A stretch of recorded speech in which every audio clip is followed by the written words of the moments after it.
বাংলাদেশের সংখ্যালঘু নির্যাতন হচ্ছে এমন অভিযোগ তুলে ও ইসলামিক খিলাফত নিয়ে উদ্বেগ প্রকাশ করে মার্কিন যুক্তরাষ্ট্রের গোয়েন্দা প্রধান তুলসী গ্যাবার্ড ভারতীয় সংবাদ মাধ্যমে যে মন্তব্য করেছেন তার প্রতিবাদ জানিয়েছে অন্তর্বর্তীকালীন সরকার। সোমবার 17 মার্চ রাতে প্রধান উপদেষ্টার প্রেস উইংয়ের এক বিবৃতিতে এই প্রতিক্রিয়া জানিয়ে বলা হয়, বাংলাদেশের সংখ্যালঘু নির্যাতন ও হত্যা নিয়ে মার্কিন গোয়েন্দা প্রধান তুলসী গ্যাবার্ড যে অভিযোগ করেছেন তা ভিত্তিহীন এবং বিভ্রান্তিকর। এই ধরনের বিভ্রান্তিকর বক্তব্য দেশের জন্য মানহানিকর। তুলসী গ্যাবার্ড এনডিটিভি ওয়ার্ল্ডকে বলেছেন, ট্রাম্প প্রশাসন বাংলাদেশের অন্তর্বর্তীকালীন সরকারের সঙ্গে সবেমাত্র আলোচনা শুরু করেছে, কিন্তু এটি এখন উদ্বেগের একটি কেন্দ্রীয় বিষয়। তার এই মন্তব্যে বাংলাদেশের অন্তর্বর্তীকালীন সরকার গভীর উদ্বেগ ও মর্মাহত। প্রধান উপদেষ্টার প্রেস উইং থেকে এর প্রতিক্রিয়া জানিয়ে বলা হয়, আমরা গভীর উদ্বেগ ও দুঃখের সঙ্গে মার্কিন যুক্তরাষ্ট্রের ডিরেক্টর অফ ন্যাশনাল ইন্টেলিজেন্স এর প্রধান তুলসী গ্যাবার্ডের করা মন্তব্য সম্পর্কে অবগত। তিনি বাংলাদেশে ধর্মীয় সংখ্যালঘুদের নির্যাতন ও হত্যা এবং দেশে ইসলামী সন্ত্রাসীদের হুমকি রয়েছে বলে অভিযোগ করেছেন। তিনি আরও বলেছেন, এই হুমকির শিকড় একটি ইসলামী খিলাফতের শাসন ও পরিচালনার আদর্শ উদ্দেশ্যের মধ্যে নিহিত। তার এই বক্তব্য বিভ্রান্তিকর ও ক্ষতিকর, যা বাংলাদেশের ভাবমূর্তি ও সুনামকে আঘাত করে।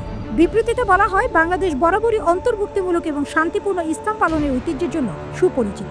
বাংলাদেশ সন্ত্রাস ও চরমপন্থার বিরুদ্ধে লড়াইয়ে গুরুত্বপূর্ণ অগ্রগতি অর্জন করেছে। তুলসী গ্যাবার্ডের মন্তব্য নির্দিষ্ট কোনো প্রমাণ বা অভিযোগের ভিত্তিতে করা হয়নি। এটি একটি গোটা দেশকে অন্যায়ভাবে ভুলভাবে উপস্থাপন করে। বিশ্বের অন্যান্য অনেক দেশের মতো বাংলাদেশও চরমপন্থার চ্যালেঞ্জের মুখোমুখি হয়েছে। তবে এটি আইনশৃঙ্খলা রক্ষা, সামাজিক সংস্কার ও অন্যান্য সন্ত্রাস বিরোধী প্রচেষ্টার মাধ্যমে আন্তর্জাতিক সম্প্রদায়, বিশেষত যুক্তরাষ্ট্রের সঙ্গে অংশীদারিত্বের ভিত্তিতে এসব চ্যালেঞ্জ মোকাবেলায় কাজ করে যাচ্ছে।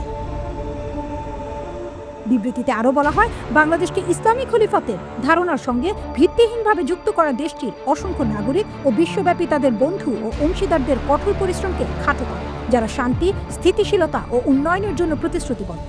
বাংলাদেশ দৃঢ়ভাবে যে কোনো ধরনের ইসলামী খিলাফত ধারণার সঙ্গে দেশকে যুক্ত করার প্রচেষ্টাকে প্রত্যাখ্যান করে।